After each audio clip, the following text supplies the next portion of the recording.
నీతులు నీడనివ్వవు, సామెతలు సంపద ఇవ్వవు, ఆని ముత్యాలు ఆకలి తీర్చవు, మంచి మాటలు మరణాన్ని ఆపవు, కొటేషన్లు కోర్కెలు తీర్చవు, శ్లోకాలు స్తోమతలు ఇవ్వవు, ప్రవచనాలు ప్రపంచాన్ని మార్చవు, తత్వాలు తలరాతలు మార్చవు.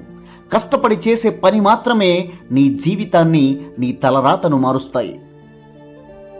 కృషి ఇనుము లాంటిదైతే అవకాశం అయస్కాంతం లాంటిది. అవకాశం వచ్చి ఎప్పుడు తలుపు తట్టేది తెలియదు. అందుకే కృషిని ఎల్లప్పుడూ కొనసాగిస్తూనే ఉండు. ఎక్కడ నీ డబ్బు, సిరి సంపదలు, ఎక్కడ నీ అదృష్టం, ఎక్కడ నీ ఆభరణాలు, ఎక్కడ నీ అందం, నీ అపురూప దుస్తులు, ఎక్కడ నీ మిత్రులు, ఎక్కడ నీ బంధువులు, హోదాలు చూసి విర్రవీగి ఏమి ఫలం, ఏదో ఒక రోజు ఇంతే మన గతి. తొలి పొద్దు లేవగానే చావును గుర్తుకు తెచ్చుకోండి. ఏది శాశ్వతం కాదు మన జీవితంలో. బంధాలు నిలవాలంటే క్షమించే గుణం ఉండాలి. బంధుత్వాలు కావాలనుకుంటే ఒకరిపై ఒకరికి గౌరవం ఉండాలి. ప్రేమలు కావాలనుకుంటే ఒకరిపై ఒకరికి నమ్మకం ఉండాలి. నలుగురితో కలిసి ఉండాలంటే చిరునవ్వుతో పలకరింపులు ఉండాలి. ఏది నిర్లక్ష్యం చేసినా బంధంలో బలం లేకుండా పోతుంది. ఇది కలియుగం. అతిగా నమ్మితే మనుషులే కాదు, దేవుడు కూడా మోసం చేస్తాడు.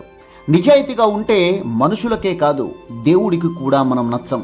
మనుషులైనా దేవుడికైనా చెక్క భజనలు చేసేవాళ్ళు మాత్రమే నచ్చుతారు.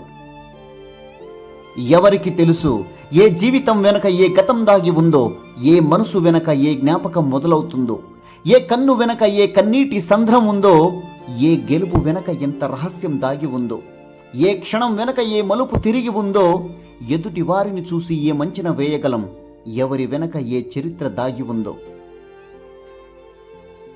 కోల్పోయిన వాటి గురించి ఆలోచిస్తూ కూర్చుంటే ఉన్న వాటిని కూడా కోల్పోవలసి వస్తుంది. కొమ్మ నుండి రాలిపడిన పువ్వులు మళ్ళీ అతుక్కోకపోవచ్చు, కానీ కొమ్మ బలంగా ఉంటే మళ్ళీ పూయొచ్చు కదా. ప్రస్తుతం మన జీవన విధానం ఎలా ఉందంటే, చదువు ఎక్కువ, విజ్ఞానం తక్కువ, పెద్ద ఇల్లు, చిన్న కుటుంబం, జీతం ఎక్కువ, మనశ్శాంతి తక్కువ, అత్యుత్తమ వైద్య విద్య, అనారోగ్యం, చంద్రుణ్ణి తాకినా కానీ పక్కింటోడెవడో తెలియదు, తెలివి ఎక్కువ, మమకారం తక్కువ, మత్తు మందు ఎక్కువ, మంచి నీళ్లు తక్కువ, మనుషులు ఎక్కువ, మానవత్వం తక్కువ, ఖరీదైన వాచి కానీ సమయమే లేదు.